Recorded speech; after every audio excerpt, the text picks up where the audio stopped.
Okay, this is Seneca Ops back on Monday, May 6th. We're looking at H585 and we have our attorney Tim Demlin here with us.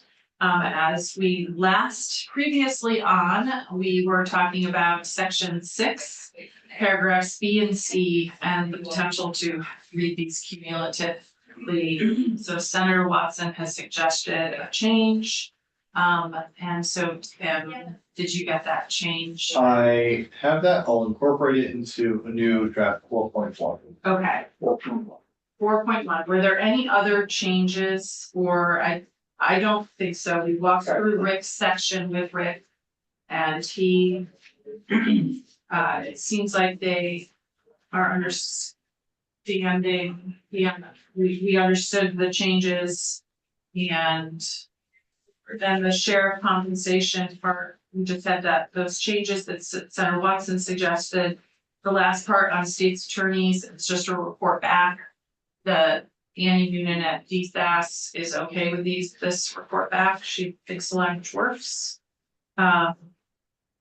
So I do just want to ask, while you're making that change, and if you can send a clean version to Olivia so we can vote on it. Yep.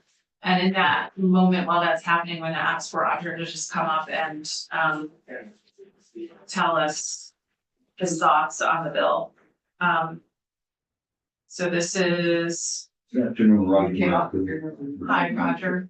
Thank you for being with us. Thank you. You've been sitting in the room while we've talked about this and seen this draft, so I just want to make sure you're comfortable with it and that the Sheriff's Association can support it. I think that the committee's done a lot of work on this bill, and the sheriffs are completely supportive of what we have in front of us now. Great. And I thank you so much, everyone. You're welcome. Thank you very much. I appreciate it. It was great to work with you on this, and I really appreciate that you came forward to do it. And Senator Norris, are you comfortable with it? I am very comfortable with the bill as written, yes. Excellent. All right, so Tim just sent Olivia, we're gonna have, thank you, Roger. We're gonna have 4.1. Is that what you said, Tim? yes, this will be forthcoming. It will be forthcoming on the website. So while are you done with sending it? I don't want to ask you for something else. Not quite. Yeah, not quite. Okay, do what you need to do. And then we'll move to 875. You really have any, White out? Becca L. Oh, well done. Right in there. Thank you. Your hand was almost on it. Oh, right here. 4.1 on the wrong page. Senator White. Oh, I didn't get that Senator White. actually. He's quick. That's okay. We're making fun live on YouTube. And you get.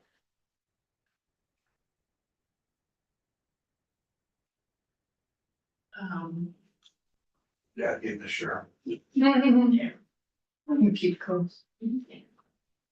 Wait.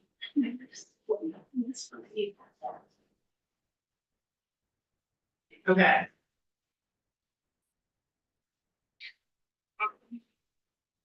It still has my Easter bow on it. It does.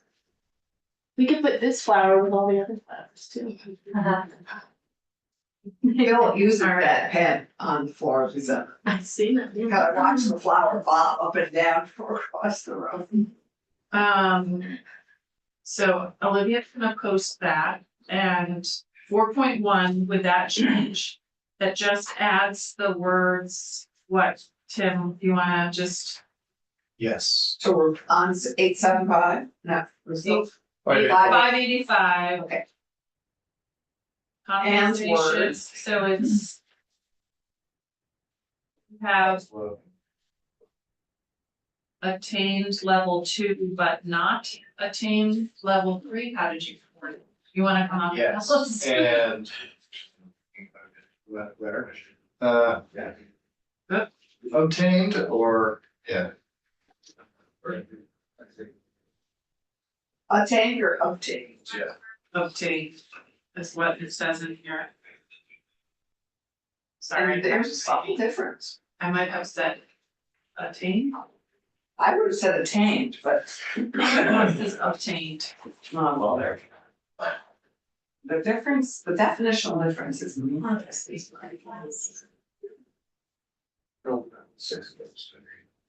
But I hear. Yeah, we're sent to the bill. Okay, this has got to pick up.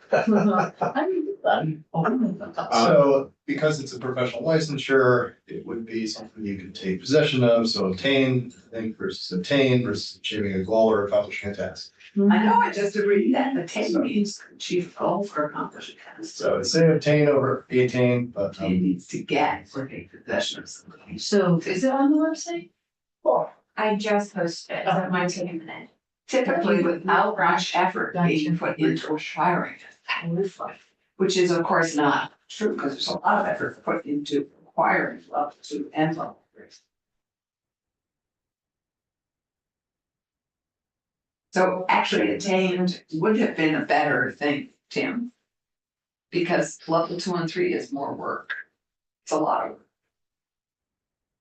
Okay, 585. Not there yet. Oh, and then it says, is it obtained or attained a degree? So when you attain a degree, you're referring to the hours of study you put into it. When you obtain a degree, you're referring to actually acquiring a degree. Oh, it's there. It's there, you can see. Yep, it's there now. So. Oh, yeah.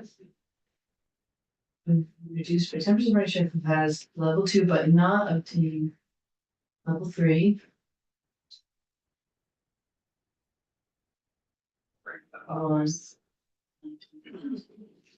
That was good, yeah, I think it's fine. okay, and you're okay with obtained? I'm okay with obtained. It's what was in current law, so we're gonna go with it. I know, but it is interesting. I think on reflection, attained would have been a better word. Anyway, okay, Are you so okay with staying with obtained, or would you like us to change it to attained? I'm happy to go with current law because at this point. I feel like you have this. Okay, Thank you. All right, I would What page? entertain a motion. I would move that we amend H 585 with draft 4.1. With draft 4.1.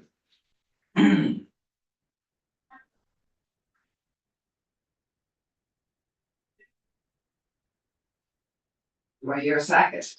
You don't need a second. Is there I know, any but I mean, discussion? Second. Is there any discussion? Oh, Senator Bielski, sorry, go ahead. I thought we were including language in here about bringing in other state employees who have also asked to be members of part of Group G. There's a bill on the wall in the House of multiple state employees who have also asked to be part of Group G. We did not discuss that today, but I think there was, based on my understanding of our discussion the other day, there was discomfort with just adding other employees to this without having the more thorough process involved with adding them. Without the treasurer's input and the what's the actuarial impacts Yeah, and the analysis, but I think it's something for us to consider to have done, and I think we should be asking the treasurer to do that work. Well, I thought we were going to direct them to do that work as part of this bill. that did not come up just now in our discussion, and my understanding from our discussion last time was that there were complications for adding people, and I didn't recall that people said they wanted any kind of study about it. I'm sorry, Senator, is that something, I mean, we have a motion on the table, so. I could withdraw my motion if you want, but I think that for us to add, I think we need to get an actuarial analysis from the treasurer's office about and working with the HR department to identify what groups that would be, because almost anybody, I mean, there's so many departments and state employees in different capacities who experience some of the challenges that our law enforcement experience, that it would, I think it would require both HR to identify that group of people and then the treasurer's office to do an analysis of what it would cost us to add. So anything that we add now, I don't think we can because the budget is sailed and it would have a budgetary impact. But I think if we ask for the starting that work, we could probably ask for starting that work. Well, there would be, I think my understanding from the treasurer's office is that if we add too many other employees to Group G, there will be a fiscal impact, that it's not gonna be budget neutral for much longer, that there will be, as people shift from one of the pension groups to another, there will start to be a fiscal impact.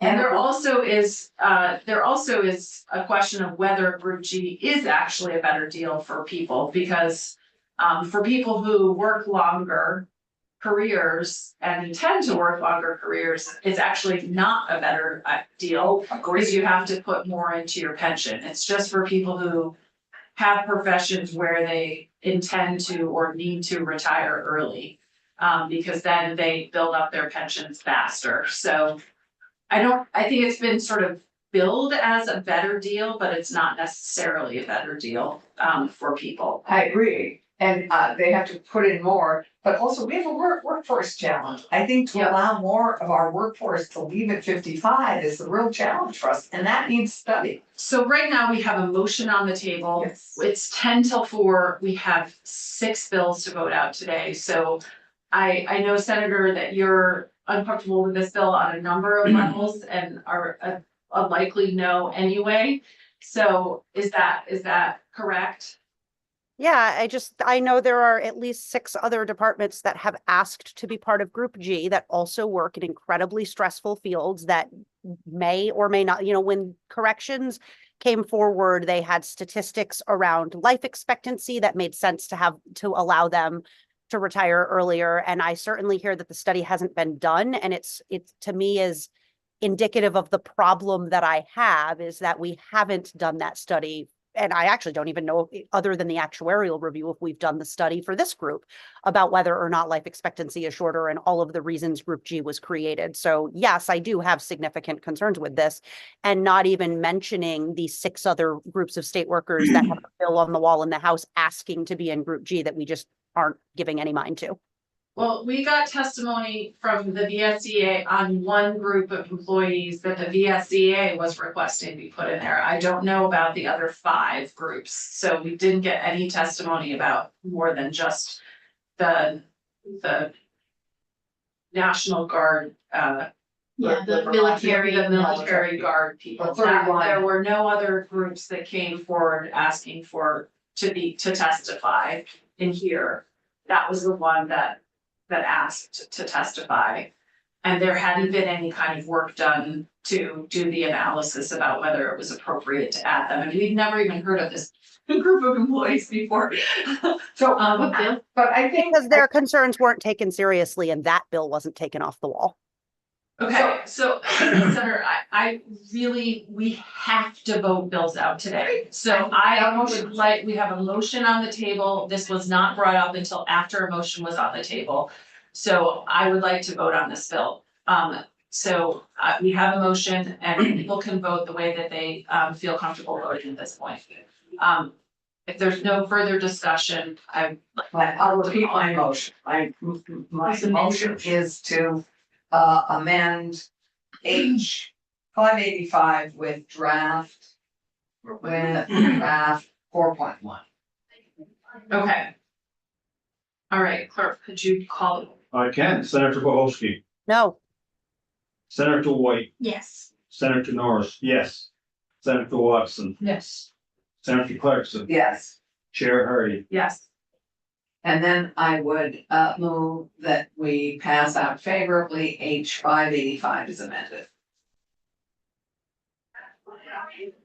All right, any further discussion? All right, clerk, can you call the roll on that one too? Oh, yeah. We find it. Oh, you can do it on the same sheet. You don't, Yeah, you we say can do she- the same This sheet. was, that first one was to amend. vote one. Oh, So we're this still the is, same so one? this is the Same same. one, yeah, this is. I'm actually happy to change my vote on the amendment if it's not too late. Yeah, Never too that late. you, On the amendment? Yeah. Yeah, you can, you wanted to vote yes on the amendment and no I on will the, vote yes on the amendment. okay. Senator Bohosky, No, On the whole bill, you mean? She's Oh. she's changing her current, Okay, I got her you. vote on the previous. sorry, vote. I was confused. On the amendment, yes. But now we're voting on the bill. Senator She White. voted no. yes. Senator Norris, yes. Senator Watson. Yes. Senator Clarkson, Yes. Chair Hardy. Yes. Okay, so I'll report that bill. So, now we're gonna move to, since we have the, thank you, Roger. Who will be recording this though? I will. Thank you, Roger. And then 875, we're gonna go back to, we're gonna go back to ethics. So we have a couple changes, Tim, that we want to relate to you, and then we have one outstanding issue that we haven't completely resolved. But we need to, Tanya needs to leave in 25 minutes, and I would like everybody to vote on this bill. Okay, so we're going back So- to 70. 875, Right. See, there should be 4.1 as well. well, we were still on 3.3. We had some more changes before you made a note of that. Yeah, every time. Sure, yes. Okay, It's a short. you have to do, okay. You're saying you don't, the next one's going to be for. Yes. The So next that's one's what- going to be 4. Whatever, yeah, I'm working on. Okay, the vote on- so we had 4 issues that we were working on when you were not here. Okay, We came up with 3 of the 4 we agreed to. So on page 51. In the enforcement and remedies, section 1997. Mhm. We are going to remove the phrase actions that must be taken against municipal officers if a violation is substantiated.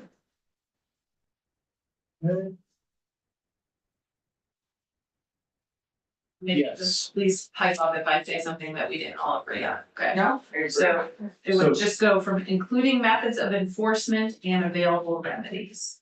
okay. Okay, so that's one. In, on page 48.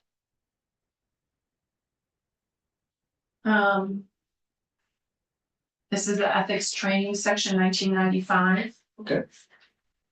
That initial ethics training, so within 120 days. So we want the training to be required for legislative bodies, quasi judicial bodies, and the mayor and the manager, however, And or administrator. And however you draft those things. They're 3 different. So that was, within 120 days after, a member Is, of a legislative body, quasi judicial body, you said And that a it's- town manager. yeah, so if you're looking at the list, it would be chief administrative officer. Okay. Mayor. And Town manager. the city or town manager, town or city manager. So I don't know if you can just refer back to this list, because it's under municipal officer, it's A, B, and then C with those 3. So those are required. And then a municipality has to make a reasonable effort to provide ethics training to everybody else. Okay, and so that is in, To all of the rest of the municipal officers. Yes, thank you. So, And then, hold on just a second. Yeah. And then, you got that? no, so then it'd be a municipality, must, shall make a reasonable effort to, provide training. Yes. To all, municipal officers. To all other municipal officers, because the people we listed are municipal officers. Right. But they're the ones that it's required for. Oh. The other ones, as long as there's a reasonable effort, Okay, so a municipality shall, and let me just kind of read this. Back, the last two, things, so it'll be 1995 ethics training, initial ethics training, first sentence, within 120 days after a member of a legislative body or a quasi judicial body or a chief administrative officer or mayor, or town or city manager. can you just refer back to the cross-reference under 12 on page 39? It's not, The definition of municipal officer, or no? is it, cause it doesn't. There are people on the list that are left out, like the. Right, I know, but you can go like Oh. A, B, Oh, I see. and then C, C, X, I, C, whatever. They're on F9. XP. But we also probably want clerk to be trained, the clerk, town clerk. Yeah. I can't. Pardon me, what? Like, Clerk should be on the, any quasi judicial board, so they should be their clerk. is the clerk on all? Yeah, board of civil authority. Yeah, It shows, okay, thank you. I'm not, you're a BCA member, I'm not, so. Didn't know that clerk was on all of those. Yeah. Your VSBA. No, VCA. No, not a VSCA. Yay. She's a board. Okay. civil If you need to take time to actually draft this, well, we're not telling you 6 times that, that's fine. I think I have it. Okay. I think it's, rather than cross-referencing a definition, It's easier to. it's easier just to Okay. list them out. So I would state, or the draft would state, within 120 days after the election or appointment of a member of a legislative body or a quasi judicial body, or a chief administrative officer, mayor, town, or city manager, that individual shall complete ethics trainings as approved by the state ethics commission. New Yep. sentence. Municipality shall make a reasonable effort to provide training to all other municipal officers. Perfect. Okay. Does that sound good, you guys? Yeah, wasn't it And then town the and- last Or thing, city manager. Yeah. Town, Okay. yes. the last thing under there is that, ethics commission shall report on, shall make recommendations about any about requirements for expanding training, essentially, like. Okay. That was the third part of this compromise, right? Or did I get that wrong? I have it written down.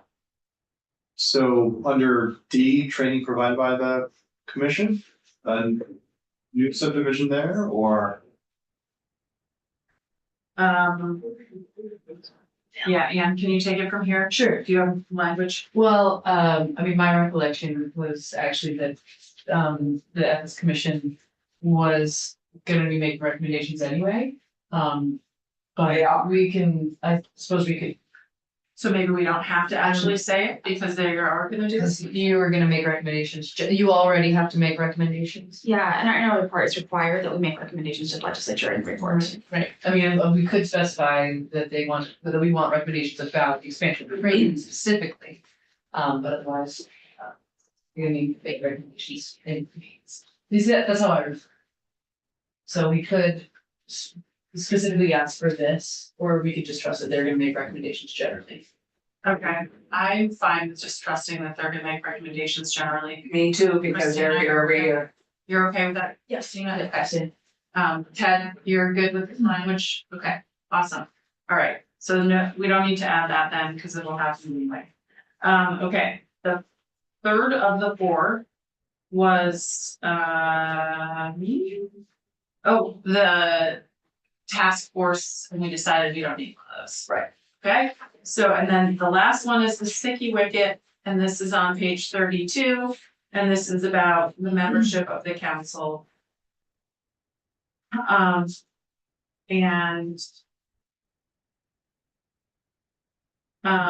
Senator Watson, did you wanna? Sure, well, so I would be more comfortable leaving it as it is, but I want to acknowledge that VLCT does have a very important role in this process in general, and so thought was to call out VLCT specifically as to that position ought to be connecting with VLCT regularly. So one possibility was that was to add some section that would direct the Ethics Commission to consult on a quarterly basis with VLCT on matters that related to municipal ethics. But I don't know if we included that, if that would bring us all to a unanimous position. If it doesn't, I don't know. Yeah. So what I understand from you, Ted, is that doesn't help solve the problem you're trying to solve. Okay, And boss, that doesn't, you would not vote for it then. okay, how is, So close. I know, Yeah, we're so it's so close, close. and I just feel like, I'm not sure we're gonna get to a point where we've tried really hard here. I hopefully people acknowledge that we've tried hard. I don't know that we can get to a place where everyone is comfortable. So I just want a straw poll on how people are feeling about the language that is in draft 3.3 at this point. I mean, there were a couple of tiny little corrections that need to be made, but where is everyone at? I know that Senator Norris is not comfortable with it. Senator White, you're okay with it. Senator Watson? I'm comfortable with it. I do want to point out that on page 32, line 1, the new number is 6, but if we leave it as it is, it's 7. Okay. Senator Oh, Clarkson, it's G, 6 is G. there are 7 members. There are 2 typos in the page. Okay. Sorry. Yeah. Are Senator Clarkson, are you comfortable with leaving this, or would you? I'm comfortable, but I'm comfortable with this language but still, I mean, but sad that we can't figure out our how to incorporate in a positive way our biggest municipal partners on all this and on all our municipal. So I vaguely understand the Ethics Commission's concern. But I understand that because the LCP has insurance on all these people. But it does, their function is so much greater than, and their importance in municipal life and our municipal work. It's just frustrating to me that we can't get to yes on this, quite honestly. Frustrated that we can't get to yes on this. Yeah, So I understand that the Ethics Commission thinks it's a line we can't cross. And I don't really, I wish I fully understood that. I wish there was a layperson's terms on why that is. Christina, you want to try again? It's the insurance. Yeah, because Why you don't they're have an that. insurer, they'll always have an interest in seeing a weaker ethics framework and seeing that framework, the ethics laws interpreted more loosely. And because the ethics. No, that's an Commission's assumption. Well, I think when you financial motivation is. Yeah, but that's like saying a car insurance company would want less strict driving laws because they feel that they would have fewer violations and you know what I'm saying, like that, I don't actually think that logic fully I don't think that bears out, and it is 2 separate entities. Not according to their website and how they actually operate. Not according to their I website. don't think the car insurance company wants looser. I don't think they want You to serve. really? Okay. At least they haven't advocated for it, okay. I I disagree. actually argue they have advocated for it. We just tried to make those policies a little stricter, and the car insurance lobby came out of the woodwork to tell us it would end the world if we did it. Yeah, but you should still have them be a part of the process of. I think I difference between the. I mean, we're happy to engage with them and have them be a part of the process, but I think like the underlying issue is that if we do have somebody where Vermont League of Cities and Towns is involved in the appointments, we are gonna have to do some kind of, firewall where like when we're discussing municipal ethics issues, just for, what public perception, but actual conflict of interest. And so the input that person is going to have on municipal ethics is going to be more limited than somebody who's appointed by somebody else. Okay. I mean, I understand Yeah, I do. the financial conflict of interest. There is, because if there is a violation that results in a lawsuit that costs the town money, and it's gonna be paid by their insurance, and VLCT is the insurer, and they have an incentive to not want that violation to be found to be an ethical violation. Because they would have to pay the Can't they just, settlement. can't they just accuse themselves But at this that is a point? person who is not on the Vermont League of Cities and Towns board. They're not associated with them currently because they're a former municipal official. You can't be a part of the board without being an active municipal official. I disagree with the logic of why we're doing this. However, I respect that that's a point that people feel strongly about, and I'm willing to let it go. But I do think that I have some concerns about the Ethics Commission's bias against the Vermont League of Cities and Towns, even in recent meeting minutes. I mean, that is a whole other angle to this that I don't think we've spent time talking about, but I will be voting yes on this bill, and I really appreciate all the other aspects of it. Because it is a very strong bill, in my view, and I think in fact we could have gotten to a better place on this bill if we had had earlier conversations with the Vermont League of Cities and Towns, and that there was a good working relationship, and I think that that's on both sides. So. Okay, so I don't know, I feel the same way that Senator Larson does. I feel sad that we can't find a place where both sides feel comfortable, and I'm sad that there are sides. I agree. I think we're all rowing in the same direction. And I really, really wanted to have all 6 of us be able to feel comfortable voting yes on this bill, because ethics should not be partisan. Ethics should be something we all are on board with and feel comfortable with supporting and moving forward. And in fact, Strong ethics framework protects everyone. exactly. In fact, this would not have happened without the Republicans in this body. Yes, They great were the point. primary movers and shakers on creating and pushing for an ethics commission. So Well, it is a bipartisan bill, even if it just won't be tripartisan eventually. I'm not even sure it'll be. So Senator Norris, is there a way for you to get control? Or is it just if?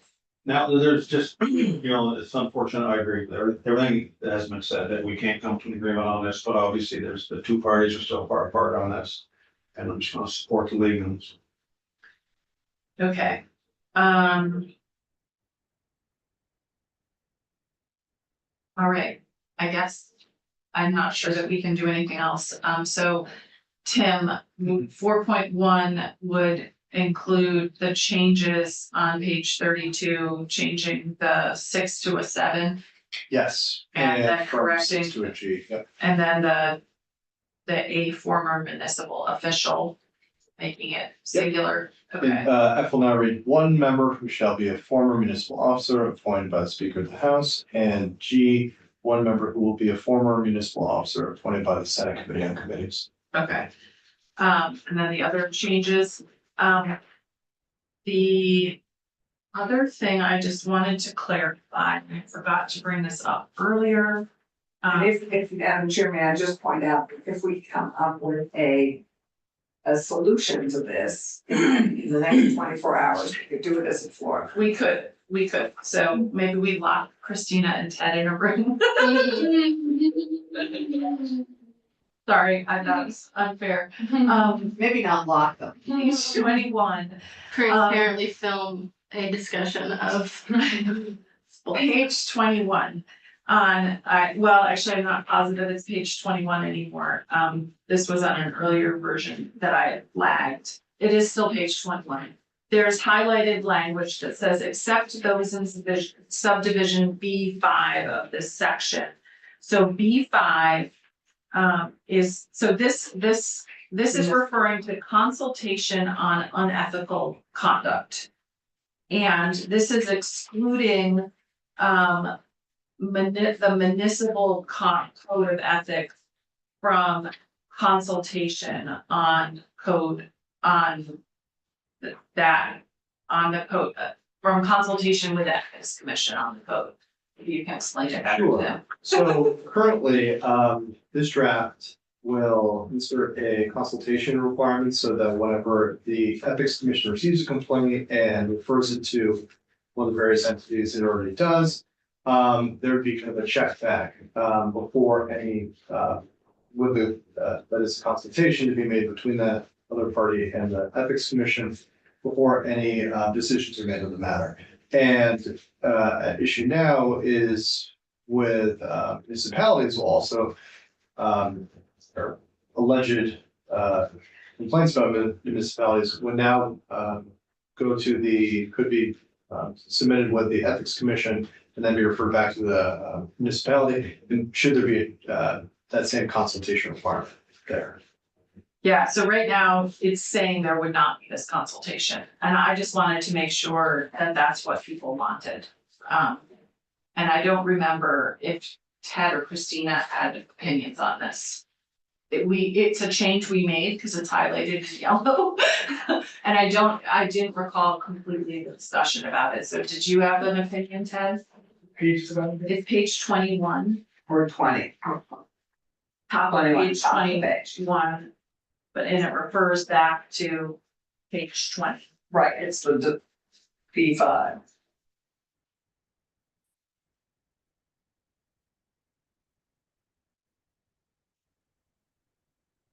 And Christina, did you have an opinion on this? I can't remember.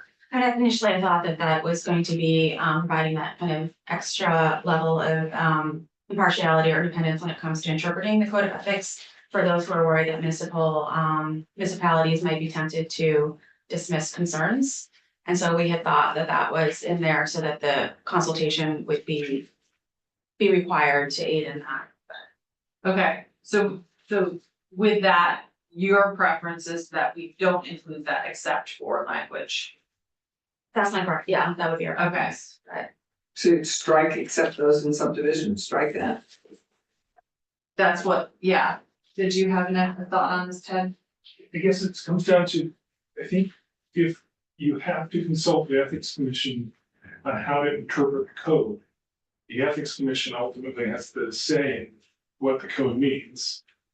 And therefore municipalities have to listen to the ethics commission's opinion. The municipality were not to listen to that.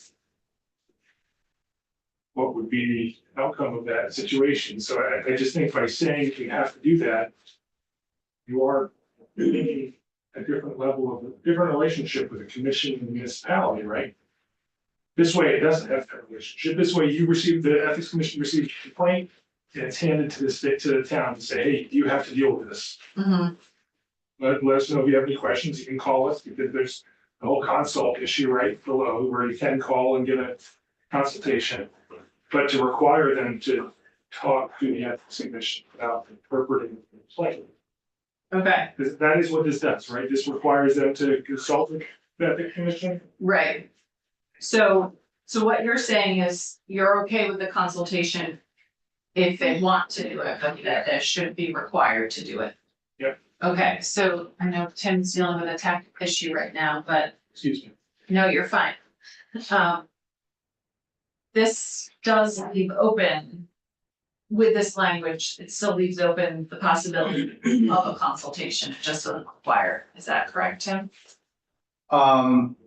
Yes, so the consultation is, yeah, I suppose there would be nothing preventing a municipality from seeking consultation on their own. I would say conversely, the ethics commission would be under no obligation to provide it, but it seems like they've certainly want just testimony. Okay. So I think we're gonna leave it the way it is right now. So it's a possibility, but not a requirement. Okay. Given that, Tim, if as soon as you have the changes, you can send them to Olivia. And we'll have, it'll be draft 4.1. Yes. Okay. Senator Watson, did you have? I just wanna make sure I'm clear, even if we did make that change to changing the membership of the ethics commission, VLCT would still not support this bill. Right, I think you made so many changes that it's a different bill than when it came here, but fundamentally, like, you created a bunch of state mandates that require towns to do things, it's gonna cost them time and money. And that's fundamentally against the municipal priorities set by VLCT every 2 years by our membership, so I'm gonna bring it back, though, I will say, no matter how this comes out, I'm gonna bring it back to the board and say, what do you think, did they change enough to win over the membership? I just wanted to make sure that it was clear that It's not that point was not the make or break issue for you, because it is a package, you just don't have permission to say yes yet. Thank you. Right, so it could still be a no, even if we change the membership. Right. So, however, I would point out that the money and time it will take may be nothing in comparison to the conceivable exposure that you have with certain ethics violations. So those would be more costly, granted to a particular town, not to others. But that may be more expensive and a safety measure to prevent that in the past. So this is also like insurance, but hopefully that won't happen. I mean, you're viewing it, I think that's a negative way to view it. I think that this is insurance to make sure this doesn't happen and that we all have a more productive and, dare I say, happy municipal experience. I hope you're right. Yeah, but I would view that as time and expense, well, taken to protect ourselves from bigger expenses. As people become clearer and clearer on the fact that they can do something about an ethical violation.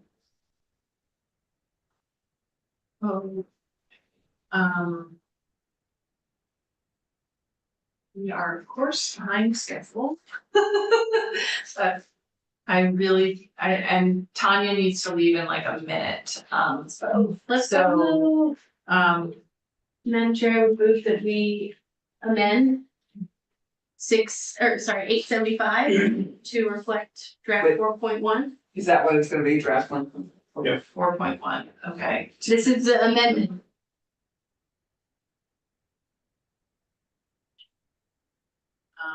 I get to So- look at you through these beautiful pink tulips, so it's all happy to just fly through these tulips. Is it 4.1? We just did a Yes. 4.1.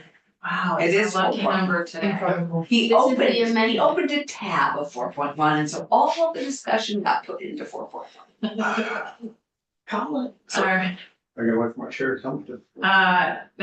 We don't have the draft yet. I'd rather not vote on a draft that we haven't actually seen.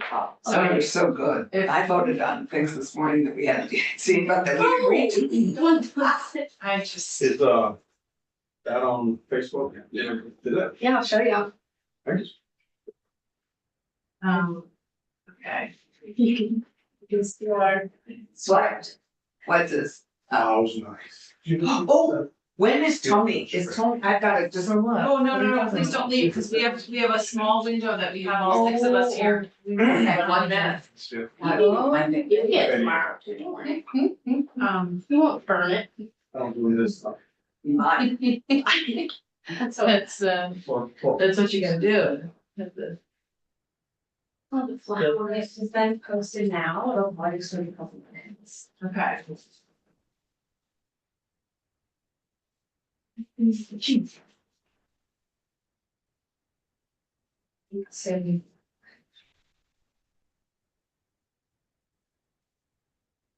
Ted, do you have any tenants that aren't members of the league? Oh, really? Did everybody eat his part? All 247 cities and towns. No, 252. The gores and such don't have somebody to become a member of that. Okay, it's there. Sorry, Ted. There's 252 because Essex Town and Essex City split.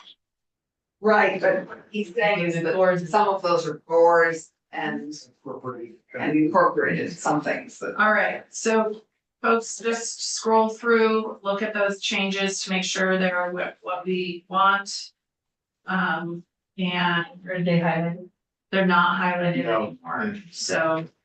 There, clean breath. it's a I clean draft. can circulate, the latest highlighted one. If numbers would like that. No, that's okay, we don't need more. We don't. So scroll through it, please, to make sure that things are, those of you who have screens. I am just, And if you wanna make a motion, go ahead. I would, I think Becca made it, didn't she? Oh, you did, sorry, you're right, okay. So assuming that the draft looks okay, have you scrolled? It looks okay? Senator Watson, did you scroll? Yep. Okay.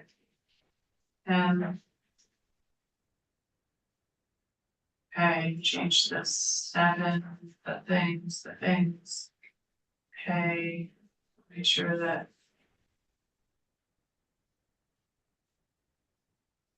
I mean, I thought the section banding Addison County is a county was a little on the nose, but. Yeah, It's a little strange. Thanks, Tim. Sorry, we're joking. Or not, Or not. We're. Oh my God, somebody brought Girl Scout cookies? Oh, I did, I found them in my closet. are they with peanut butter? no. Okay, all right. I so- would bring Girl Scout cookies with peanut butter if we can vote. I'm so late for work. Yes, let's vote. Further, discussion, clerk, you can call the roll. This is the amendment. This is Yes. the amendment. Senator Bohosky, No, No? Wait, what? On the on the amendment. It is Oh. legal to bill. Go ahead. Senator White, Yes. Senator Norris. Yes. Senator Watson. Yes. Senator Clarkson. Yes, Chair Hardy. Yes. Okay, then on a motion I would on, make the motion that we vote out favorably H 875 as amended. all right, call the roll. Senator Bohosky, Yes, Senator Norris, I'm sorry, Senator White, Yes. Senator Norris, no. Senator Watson. Yes. Senator Clarkson, Yes. Chair Hardy. Yes. All right, you tried. All right, thanks, Tanya. Oh, she's already gone. Thank you, Pat and Christina and TJ for all of your efforts on this bill. I think we made a lot of improvements in here. That we couldn't get all the way there, but we did the best we could. And now we have to move on to H 702. Thanks. I'll be right back, Chair. Okay. Reporter. I'll report it. So Tim, Yes. 702, we have draft 1.3. Myself. We're not gonna do so many drafts that we get to 4.1.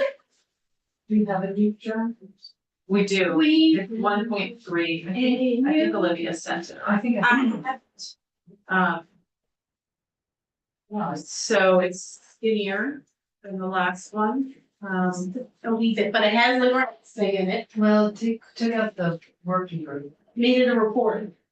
Yeah, and we might have Tim, you wanna tell us just about the changes? Yes, and so for the committee's reference, there's no blue highlights, it's just traditional yellow highlights here that indicate, so this committee will change from the underlying, bill coming over from the House. And just to refresh everybody's memory, this is an act related to legislative operations and government accountability. And let's see, this is first change we found on page 2. Under the part of the bill having to do with the creation of the Joint Government Oversight and Accountability Committee. Actually, Chair Hart, let me just take one moment to pull up the previous version, just because a lot of deletions here that will Yeah. not show up in Yep. the No problem. highlights. So.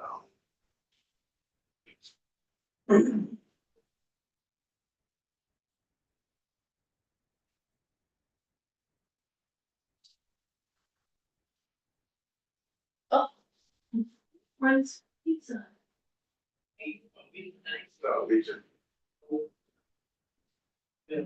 We're close. And Senator Watson, just so you know, well, actually, how many bills do you have sort of in play that are from here that you were reporting? You have two, right? Oh, I have, yeah, two, so the animal welfare bill and then the OPR bill, which hasn't come up yet.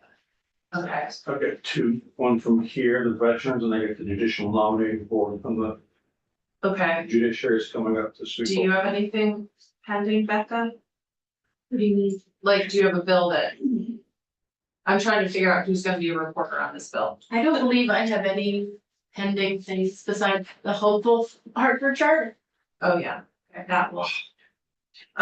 So, Bob, I was thinking on our next bill is 872, which is the Yeah, you're Criminal doing Justice well. Council bill. Yeah, I kind of read between the lines of it. I'll give you three this week, but you know, I'm up for it. Are you okay to do the Criminal Justice Council bill? This is the next bill? You do a great job. Okay, so Becca, will you do this one then, 702? Sure. Unless Allison, I know, or Tanya had been on the thing. I don't. Right, so she's not here though, so, I'm happy to do it unless she would like to do it. okay, Because I know that she did work on this. I don't wanna take that if it's something. okay. Well, I think what we'll do, because I don't think she can come back today, so we'll give it to you and then, I'll text her out. okay, why don't you text her and see if she wants to do it? I don't know if she's had a chance to look at this version though, so, All of, Common Good Vermont's suggestions have been incorporated, yes, given that the work group was out. yes. That's what I was seeing, but if. All right, Ted, So let me just summarize the changes and then we're gonna work through that. So this version, this draft will remove the requirement for the committee to meet. That is the joint oversight committee at least every other week, so it'd be at an as needed basis essentially. It would also remove the provisions that would have created a new JFO division. And so it's really kind of chopped out of that. I think three sections there. No, one, and then let's see. It adds new sections regarding receiving audits from the state auditor, as well as outcome reports from the chief performance officer, which is similar to what the previous government accountability commission looked like.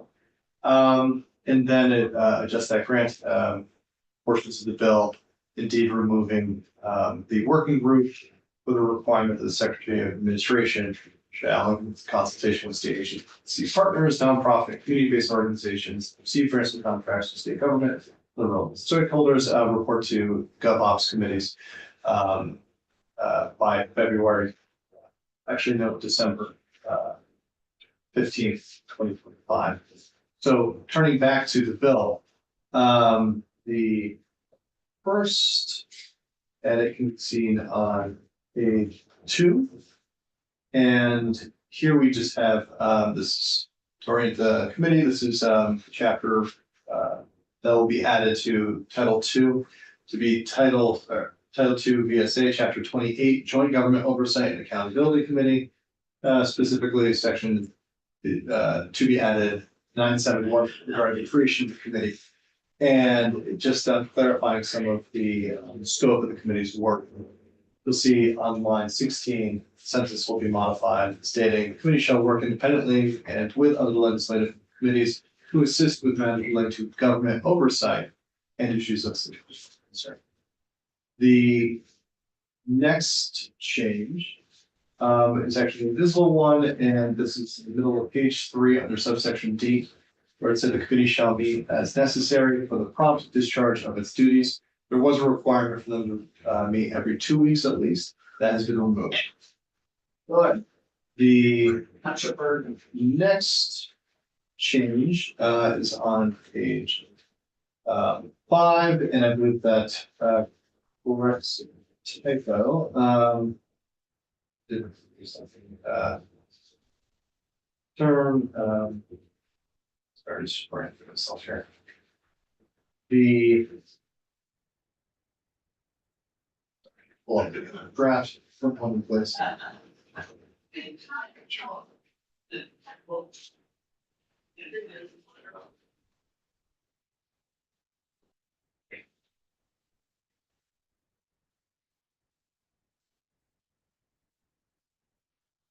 Removing what was prior three, which was the committee shall review performance notes issued pursuant to another section that's been removed. The performance notes were something that were to be created by that new division of JFO. So No. the J, so all references to it from the bill. The next, I didn't see at the bottom of page 5, this is the powers. Sorry, between 3 or 5 minutes, bear with me here.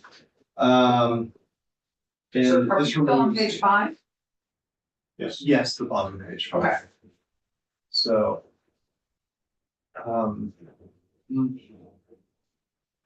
Oh, this added or removed, a section headed, just because, the.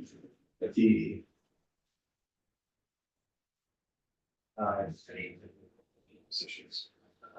Sorry, again, this is another reference to the direction of joint fiscal office, division for performance accountability, which has been removed. As long as it's visible in the copy, but because of the subdivisions were somewhat modified, that's what I highlighted. Section 3 will now bring in this reporting requirement that is from the chief performance officer, the executive branch, to provide this committee with the same information they're providing the old government accountability committee. Actually, in this, I realized that when the government accountability committee was sunset last summer, there was still old references that as I don't know, 150, I forget what it was, but the Sunset Advisory Commission's bill that sunset the government accountability committee, amongst other things, had missed there. So Cool. correct. 2 birds, 1 stone. There we go. Section 4 will modify the duties of the auditor of accounts as the state auditor's office, and will require that office to this is on page 7. Other things, A6 is that so that they will have to provide a joint government oversight and accountability committee with written summary of all audits completed by the office of the auditor of accounts, and B, upon request of the Joint Government Oversight and Accountability Committee, provide at the mutual convenience of the committee and auditor presentation to the committee of any completed audit. Pause that for a second. Think I'm lost. Audit, we're on page 7.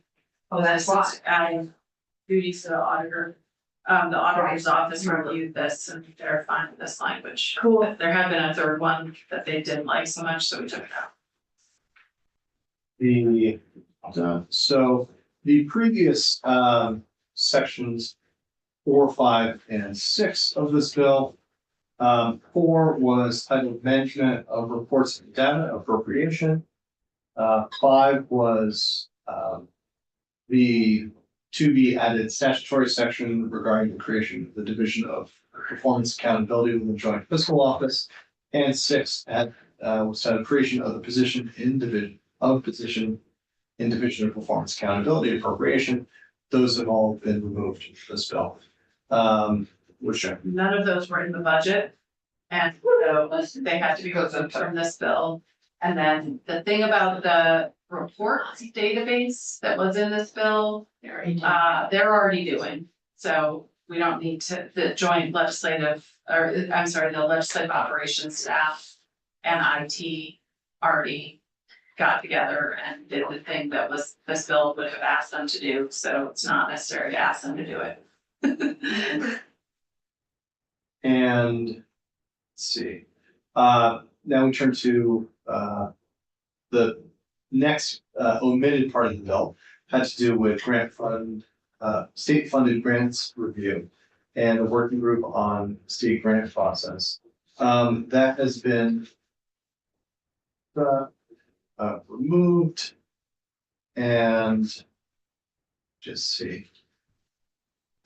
So this is not your section of the bill. Right, this was. Do you want me to, I can go through it if you want. or do you- I can struggle through, or I can be happy to, pass it to you. Okay, Sure, Harvey. I'll just do it. So, because this is Rick's section of the bill and I don't think he can be with us at the moment.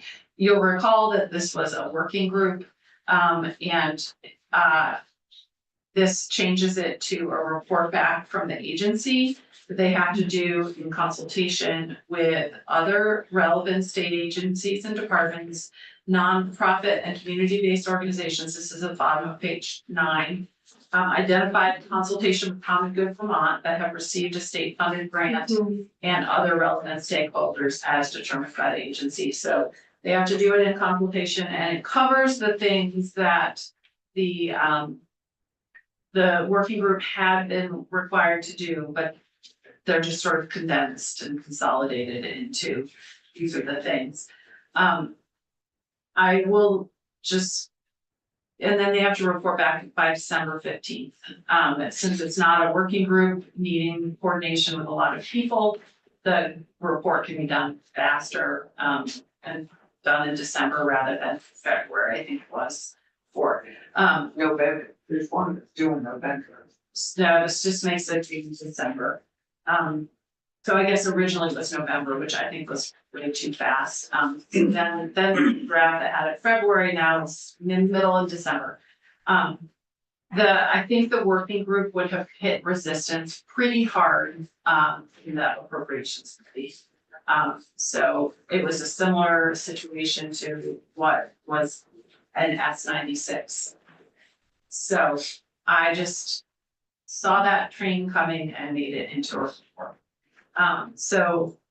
I don't know if this bill will make it to appropriations, given the amount of days we have left, but if it does, it would be hard, it would have been hard to get it through appropriations the way it was structured. So that's why it's narrowed through our report. It still covers the same things. It's just a Oh, little so bit more. create a joint committee. Well, no, I'm talking about the last section, Yes, okay. the state funded grants review. It still creates, so the rest of the bill still creates the joint committee. It just doesn't have the JFO division. If they didn't get that They didn't get funded. And it does make the connections to the chief performance officer and the auditor's office. We got testimony on that, so it seemed like a logical thing to connect it to those things happening, so. This is where it's at. Are there questions for them? He keeps it alive. Keeps it alive, yeah. I would Yeah, go make a ahead. motion that we amend page 702 with draft 1.3. All right, is there any discussion? My only discussion is sadly, our member of the Government Accountability Committee isn't here, but I was supporting it. I can't remember that. So what I think we'll do is we'll have Becca, Senator White listed, and if Senator Vihosky wants to do it, they can work it out. You can get the office, the secretary's office to. Do a joint for. It's a pretty short bill. People will be thrilled by that. But we could. Okay, Any any, people like. we have a motion. Is there further discussion? Okay, awesome. Clerk, you want to call the roll? What's the draft? 1.3. This is just a bill, no amendments, right? No, this would be amended on section. This is the amendment, the next motion is to the bill. Senator Bohosky. Senator White, Yes. Senator Norris, yes. Senator Watson. Yes. Senator Clarkson. Yes. Chair Hardy. Yes. So that was The amendment. 5-0-1. Yeah, okay. I move that we favorably recommend 702 as amended. Perfect. I'm fine. Want to call that roll too? Senator Bohosky. Senator White, Yes. Senator Norris, yes. Senator Watson. Yes. Senator Clarkson, Yes. Chair Hardy. Yes. Okay, you can list Senator White as a reporter. All right, Tim, Yes. we're gonna move on to H 872. I'm just gonna take one moment to send Olivia a clean copy Of some some. Of 702. seven. Okay, so it will still be 1.3? Yep. Okay, perfect. Okay, Can we keep the vote open for our GAF member? no, I don't. We don't keep votes open. Yeah, It's Yeah, we not do. a thing. We do it all the time. No, That's- it's not allowed. That's how we do it. I don't do it. It's chair, It's the thoughtful for people. the secretary, I agree. the secretary said it's not a thing we should be doing. It's not. Yeah, we learned this in natural resources after, someone we just added the room for a moment. Yeah. Well, I have a response to that, but I'll share it with you off camera. Yay. Okay, well, we're gonna keep plowing forward. So committee, this bill is H 872. We have not worked on this for a while and I'm sorry about that. But we were trying to get back to it because I think it's a bill that we should pass out.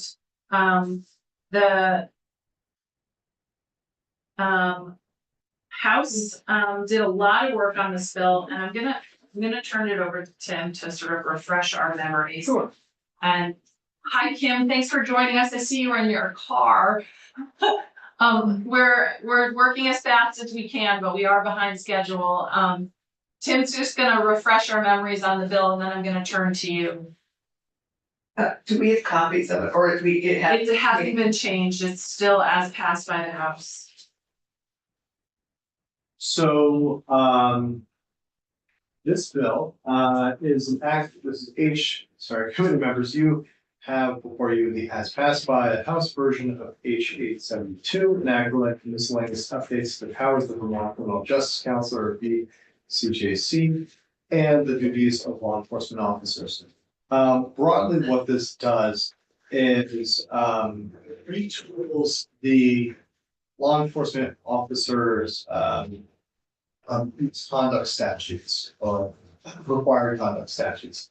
And in part replaces what was category B conduct, which just kind of paint the landscape quickly. Category A is essentially felonies. Category C is interference with VCJC or investigatory kind of disciplinary investigation processes. And then B was really those broad violations of policies and some lesser crimes as well.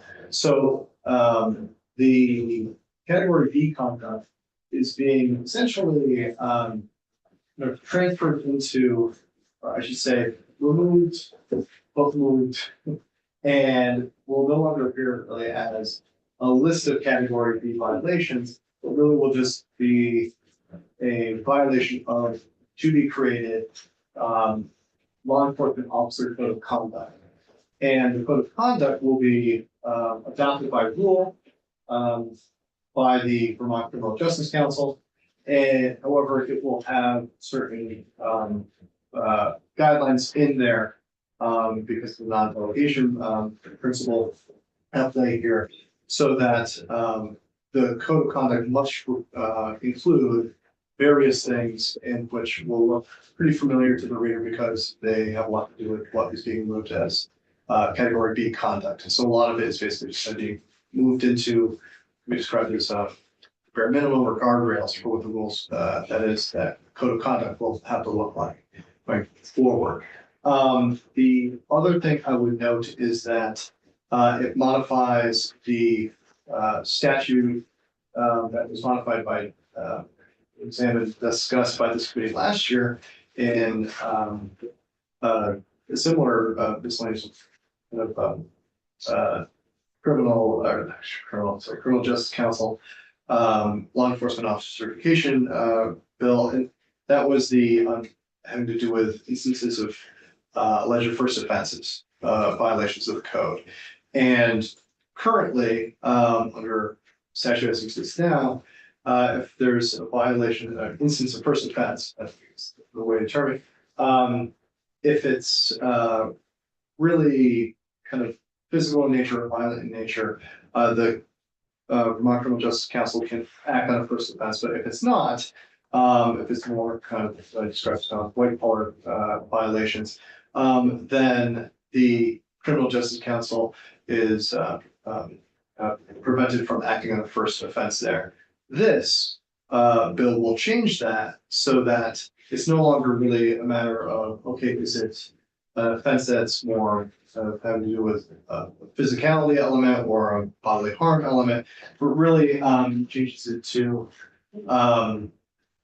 a paradigm wherein if there's a first offense, the local law enforcement agency will act, and then the Vermont Criminal Justice Council cannot sanction beyond what that initial sanction is at the local level, unless there, then there's a few exceptions to when they can act. For example, if that officer is fired or resigns for the same conduct, if they're a chief of police or that is a law enforcement agency executive officer, or if it's I'm forgetting one, but the other big one is if it's just deemed unreasonable. And then there's a test put in here that's borrowed from labor law, or really a test created by the Vermont Labor Relations Board that's integrated in here that will determine whether the local law enforcement agencies initial decision was indeed reasonable or not. And then that would lead to the Vermont Criminal Justice Council being able to act further than what the local agents did. Now, granted, for second instance, they can just act and they don't have to, none of it really apply.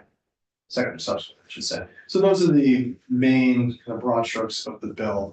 Chair Hurry, would you like me to kind of just go through it now, or?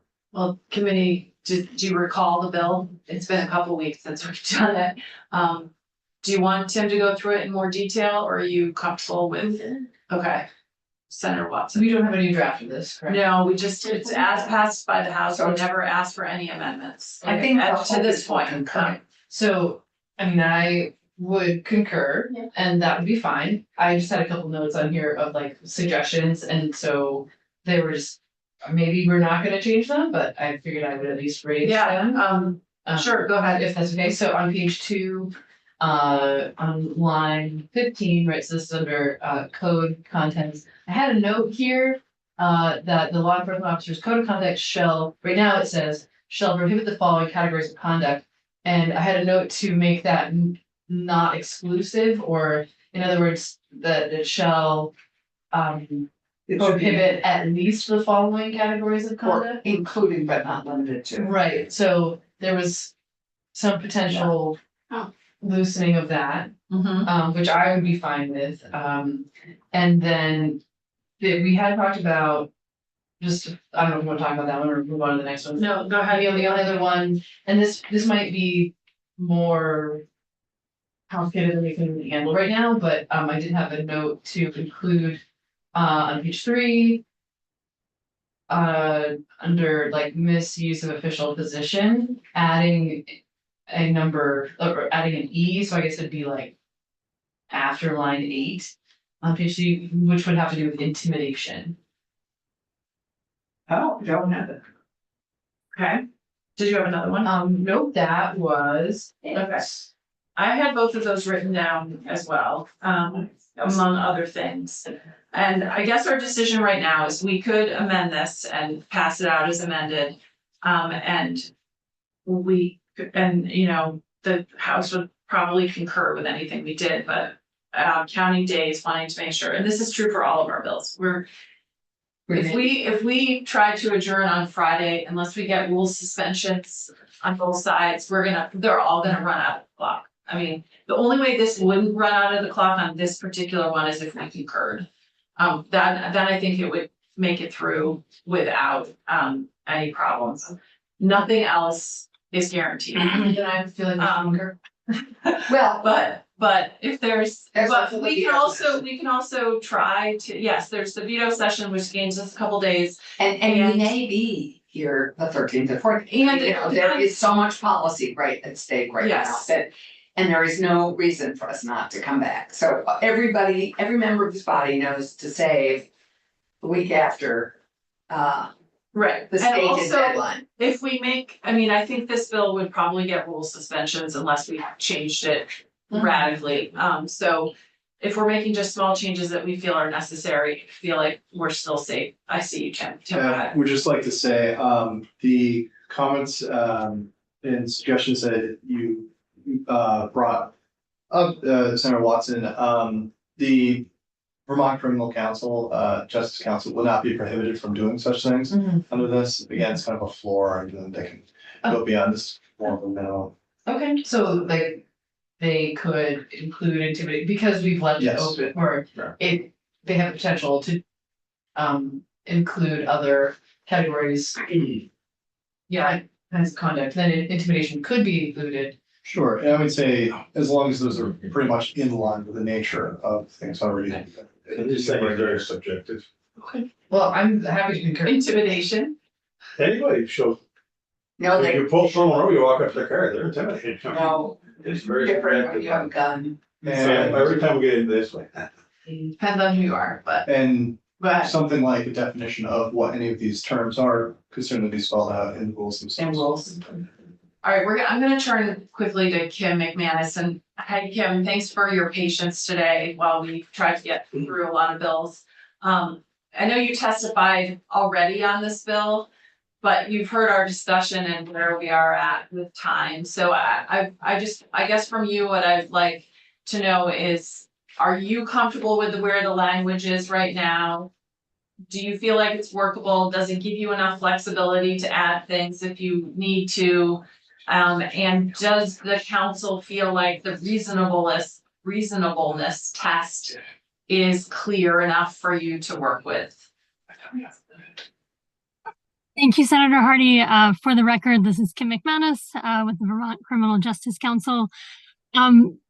So listening to Attorney Devlin, as long as the interpretation is that as written, we're required to address what's written, but that we can go above and beyond that in the code of conduct, we are then comfortable with how this is written, because we do want to make sure that the council has flexibility. So again, we can be responsive to ongoing changes and not have to come back to the legislature to constantly amend this section to add another requirement for our code of conduct. And again, we will need to work out how we would make those amendments through our rule process. So we're comfortable with that. So again, as long as that's Attorney Devlin's interpretation, then we are comfortable.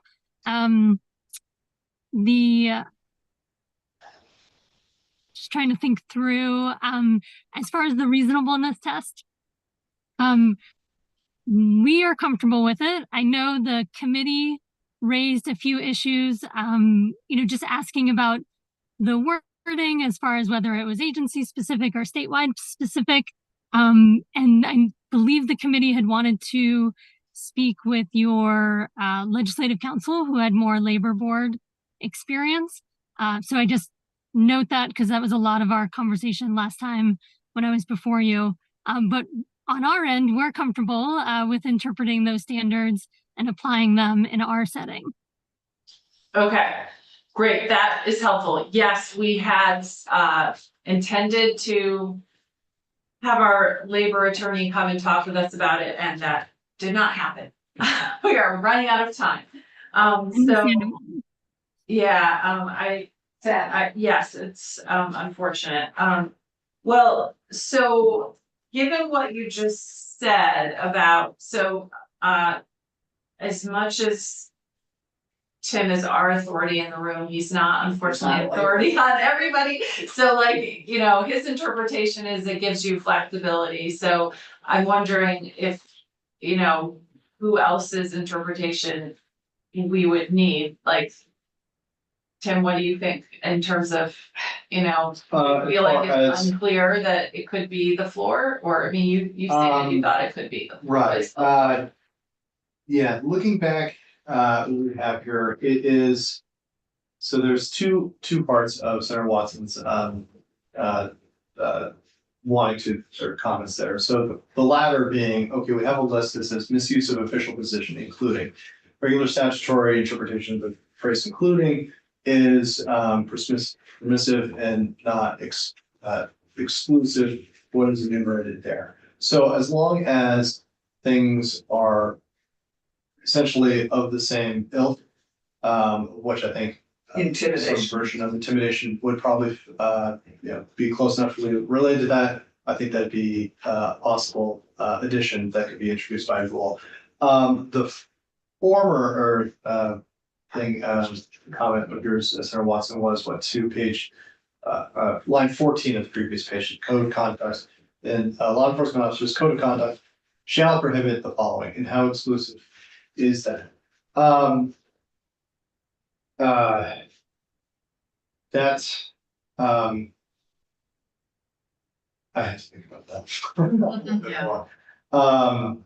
No, I understand that, but I just gonna clear up something, but, I would say that, oh, sorry. No, you continue, Jim. Okay, these are very much at minimum things that have to be in the rules. I would say that, again, the same kind of construction comes with it, where rules can be not only providing granular detail as to what each one of these things means, but I think rules could also encompass things that are part and parcel to these certain lists. I don't think an addition, it kind of depends on what's being offered up as an addition, really. It's not really a real satisfying answer, but something that is, again, akin to something like this, or is maybe a piece of something that, a piece of untruthfulness, a piece of discrimination or bias enforcement that could be fleshed out further in the rules, I think would be permitted. Something that seems a little bit far-fetched or whole cloth probably would be beyond the authority being granted to the Criminal Justice Council, promulgated by rule or adopted by law. So if they wanted to make a rule around intimidation, that would be different enough that maybe this does not include that. I would say the opposite. Oh, I think, if there was to be, if that were to be considered a subcategory of misuse of official position, I think they would be enabled to adopt. It rules. is as, okay. Yeah, because specifically 3 has the word including, which is, Yes. Right, that makes, That's a little Yeah. clear. that's clear, so it's whether or If we're not. talking another category of misconduct, which isn't really considered here, I'm lacking imagination at the moment to think of what such a thing could be, that may permit. Yeah. So I'm fine either way. If we feel strongly enough that we want to amend it, I think we'll get rule suspension on this. I mean, I'm looking at Senator Norris. I mean, nothing in here. If we made small tweaks to this bill, do you think your people on both sides would still feel comfortable doing rule suspension to get this bill through? I mean, I know you can't speak for everybody. House can't, the House sadly can't. No, I know that. They're the minority. It works. I do have a concern about intimidation. Well, we weren't gonna add that. I think it's clear that that could be added if the council wanted to add it and had a reason to add it and could define it. All police officers have guns, and everybody knows that. I'm fine concurring. Okay, Yeah, I'm good. I move that we concur. At this point, I think we can always add something in the next year or so, as much as Kim doesn't want us to come back with it. This is great. I think it's a big improvement. And if there are other changes we made, And always. Kim, I asked this question of the Ethics Commission. I'll ask you. Criminal Justice Council does a report to us, right? We do a few different reports. I know we specifically report out domestic violence cases as far as numbers and percentages. I don't believe offhand we regularly report out on our professional regulation, but our subcommittee does do a report, so we can always forward that to you if that's of interest. Well, I just wanna, if there's a vehicle for you to come back with recommendations, besides just, you all coming back with recommendations, you're always welcome to do that. So if this proves to not work as well as you intend it to, you certainly can always come back and say, hey, we need tweaks here or there. And you didn't have time to make those tweaks last year. So I guess I feel comfortable concurring with the understanding that you have an open invitation to come and tell us this isn't working and we need you to change this thing. We appreciate that. And I think that if that's the mindset all the time, that's fantastic because we're learning and growing as we, move forward. So we would love to put this into action, get the council to create our code of conduct. We will have our rules that need to be reviewed by the end of the year, I believe. And and then we'll go forward and see how it's working. Great, yes, exactly. The rules also would have some legislative oversight as well. So I think I feel comfortable just concurring on this one and we'll always have another chance to change it if it's not working. Thank you so much, Kim. I really appreciate that and definitely relay to everyone that if it's not working, they should let us know loud and clear next year. Whoever's sitting in these chairs can take a look at it again. Well, I know the committee that we worked with to get this to you will have no problem voicing if they don't think it's working well. I'm sure that's true. All right, well, thank you so much. Take care. All right, thank you. All right, so do we have somebody make a motion already to concur? I'm ready to make a motion that we concur with what the House has sent us in H 872. Great. Do you have another paper over there, Bob? All right, Yes, is there any also. discussion?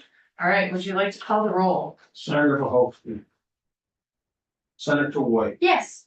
Senator Norris, yes. Senator Watson. Yes. Senator Clarkson, Yes. Chair Hardy. Yes. So that's just a concurrence, so that. Our law enforcement man. Okay, and Bob, you wanna report that? And it was Chair McCarthy, actually, we were for this. So yeah, I'm sure he just give you his report. What I'm looking for, briefly. All right, excellent. So now we're gonna move on to we have two charters and then we're gonna be done. So we're looking at the Brandon charter. Do we have those? We have already looked at this one, so it might be in Oh, it's in our your file. files somewhere. And we have with us Ray Counter from Brandon. Do you want, but before we go to witnesses, do you want Tim to just remind us what is in these charters or? Brandon, the fire department. It's fire, Brandon is the fire district. One is being dissolved. One is being dissolved. That's and right, it's 8 Actually, number 59. 2 is being dissolved and 1 is gonna stay. So, okay, Ray, thank you for being with us today. We're gonna introduce ourselves to both the witnesses who are up on the screen, so you all know who you're talking to. I'm Senator Ruth Hardy from the Addison District. I'm Olivia Becker, I'm the committee assistant. This would be Senator Tanya Bihovsky, but she is working, and she is from the Chittenden Central District. Hi, I'm Rebecca White, and I'm one of the Windsor County District Senators. Hi, Bob Norris, Franklin County and Town of Elberg in Grand Island County. Senator Ann Washington District. Allison Clarkson, Windsor County District. Welcome. And Tim. Legislative council for that one. Ray, thanks so much for being with us today. If you want to just introduce yourself for the record and tell us a little bit about this charter change and what brought it about, that would be great. Okay, I want to thank everybody for your time. My name's Ray Counter. I'm the water superintendent for Brandon Fire District number 1. There's a lengthy history going back to the mid-70s when a private corporation built a development and didn't want to build the pipes according to the current standards of the fire district, and that's how Brandon, and then that was a 78 lot subdivision. That was monitored by the PUC in the early 2000s, like 2002, I think. It was transferred over to the owners of the development, and then they became their own public water system and have struggled to keep Prudential Committee members, keep up on maintenance, and we had several different times where we negotiated potential consolidation. For one reason or another, never came to fruition. In 2016, the Brandon Fire District number 1 did a major upgrade of its water system and upgraded a line near that area, and that brought us to within 230 feet of Brandon Fire District number 2. So in 2020, they had a 2019, they had an engineering study done, and they made a recommendation to come to us and saying it was the cheapest alternative and for long-term viability for that community. So they met with the fire district, and that was a favorable discussion. In 2021, Brandon Fire District number 1 went to the town of Brandon and requested ARPA funds to make the connection to Brandon Fire District number 2. That was approved. We were able to use those funds. That project was completed in September of 22, and we have been providing water to Brandon Fire District number 2 since then. I will say in May of 2022, both fire districts met individually, had special meetings to discuss consolidation, dissolution of the other fire district, and it was met favorably by all that attended. Okay. So I'm here today to request a charter change. Excellent. And I think I have the votes, but do you have the votes? Do you know, first of all, how many people voted and what the vote was? How many people voted? No, no, I do not. I don't know. Okay. Do not have that. You have the vote? I have 1097 yes and 122 no. Does that sound right? And how many no's? 122 no's. Does that sound right to you, Ray? No, not nearly, because the only ones that would have attended would have been just the members. That's It would have very been just the valid. members of that fire district number 2. There was like, gosh, I think there was 20. There was a majority of the homeowners were there at the meeting. Okay, sorry, I was looking, we have multiple charters and I was actually looking at the town of Barry's charter, so that makes more sense for town of Barry. So for this is many fewer people voted on this because it was just one small, like a neighborhood subdivision voting on whether to join Yes. their fire district. Okay. So may I just ask, Ray, how many people does now the merged district serve? How many will it serve? Yeah, how many does it serve now, the merged district? How many will it serve? We serve like, so as far as the town, we serve like 85% of the population for that development. There's currently 54 homes, so I'd say 175 people. So, but now as a merged district, you'll represent 85% of Brandon. Yes. Okay. Are there So any we- other questions? Oh, go ahead. So we serve about 3,800 people currently in Brandon. Okay, But not merged. That's including Brandon Fire District number 2. including the merged one. Yeah, okay. All right, are there any other questions for Ray? Okay, this is a blissfully straightforward merger and charter change, so thank you. We will vote on this today and take care of it this week.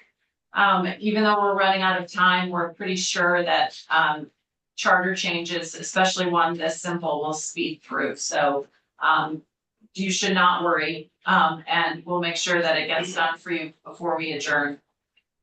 I appreciate that. I thank you for all you do. You're welcome. Thank you for all you do. Yeah. Yeah. Thanks for serving the town of Brandon. You're welcome. Take care. All right, committee. I think we're gonna just go to our next witness, so he doesn't need to wait for us, or they don't need to wait for us while we vote, and then we'll vote on 2 of them together. Is that Okay. at the same time? So now we're moving to the Berry charter change. And And what number is that? this is 862, H 862. So we have it up, sorry, I lost my paper, who they are. Tina Lunt and Chris Violette, the town manager and the town clerk for Berry Town. Thank you for your patience with us today. And I think you were on Zoom when we introduced ourselves. Yes, okay, so you know who you're talking with. If you want to just introduce yourselves and then tell us a little bit about this charter change and why it's necessary, that'd be great. Sure, absolutely. My name is Chris Violet. Thank you for having us. And I am the town manager, and I'm prepared here to speak on behalf of our charter amendment that you're currently reviewing. With me is Tina Lunt, and I'll let Tina introduce herself. Yes, I'm Tina Lunt, and I am the town clerk for Berry Town, and I am letting Chris do the speaking. I can answer questions too, but since this is my first time in front of you all, I kind of wanted to see how this all goes, because I know sometime in the near future, I'm sure I'll be in front of you again. Awesome, well, thank you. We love to hear from clerks. They're in here a lot. Yeah. And Exciting. your city counterpart is here all the time. Yeah. All right, Chris, why don't you go ahead and tell us a little bit about this charter change? Yeah, so the main purpose of this charter change is the fact that the way the law is currently written, the Board of Civil Authority, the Board of Civil Authority can't really reorganize until, in our case, May, because we don't vote. Our annual meeting is not until May. They typically seat new members and start in February. And most towns are able to reorganize in March after town meeting day, but in Berry Town, that doesn't occur for us until next week. So it's quite a delayed period when they would actually be able to vote on a chair. And the other part of this amendment actually allows for a vice chair. And also, if the chair or the vice chair and the clerk were not in attendance, that the board could then appoint somebody from within. So that's really it. Again, the main focus is just for allow them to reorganize sooner rather than later. Okay, great. And you heard me mistakenly say the vote for the Brandon charter, which was for yours, is 1097 yes to 122 no's. Is that correct? That is correct. Okay. Are there other questions for Chris and Tina? Senator Watson in particular, because you report this, do you feel like you have enough information? I wanted just make sure that I'm understanding the timeline issue. So because the elections and town meetings are not until May, but you want to reorganize in February. So Right. so why not? Because if the election of, the slate of folks happens in May, why not reorganize or so shortly thereafter, in say June? Well, the new board, the new justice of the peace are seated in February. That's when they become justice of the peace. So they're voted on in November. Oh, Terms actually begin in February. So the way this is worded, they can't really organize until the third week in May. okay. Yeah, That because of makes- the general election. Okay, so I see. So even though they're elected in November, they're seated in February, and so we want to get them, Right. organized as soon as they can. And this is as soon as as soon as is reasonable. Yeah, and it's a little unique to Berrytown because we don't vote. Our annual election and of officers and Australian ballot is in May, this year, May 14th, whereas most towns are on town meeting day. Okay. I feel much clearer now. Thank you. Excellent. Any other questions? Well, Chris and Tim, Tina, I'm sorry. Thank you so much for your time today and for your service to Berrytown. We really appreciate it. We know how hard local officials work, so thanks for being with us today and for your patience as we work through a ton of bills. Yep, no, understandable, and thank you for having us. Yeah, thank you all. You're welcome, and you have heard me say to Brandon, and the same goes for you, we'll make sure this gets passed before the end of the session, so no worries. We appreciate that. Thanks, our pleasure. Take care. Thank you. Bye-bye. We have one more charter they're working on. Oh, yes, I know. So Our own I will Hartford charter. Yeah, we voted on it last.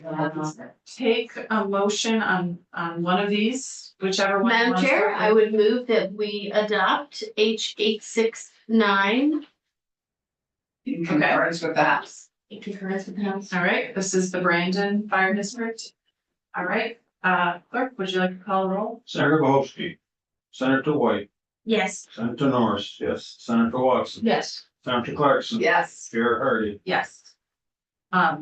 Tim, you don't have to stay around for us to help you do. Beautiful. Thank Madam you so Chair. much. Who's doing Brandon? I'll report it. Brandon's right down the road. I was gonna say Brandon's close to us. Madam It Chair, used to be in Madison district, in fact. And then you're doing that. I probably am. I Yeah. would move H862 in concurrence with the House. Excellent. Discussion? Great. Call the roll, clerk. Please call the roll, clerk. Please, Senator please, Bohowski, please. I don't want you to feel Senator intimidated. White, Yeah. Senator Norris, yes, Senator Watson. Yes. Senator Clarkson. Yes. Chair Hardy. Yes. Senator Watson will report this one. All right, thank you so much, committee. We got through 6 bills today. So happy. Thank you, thank you.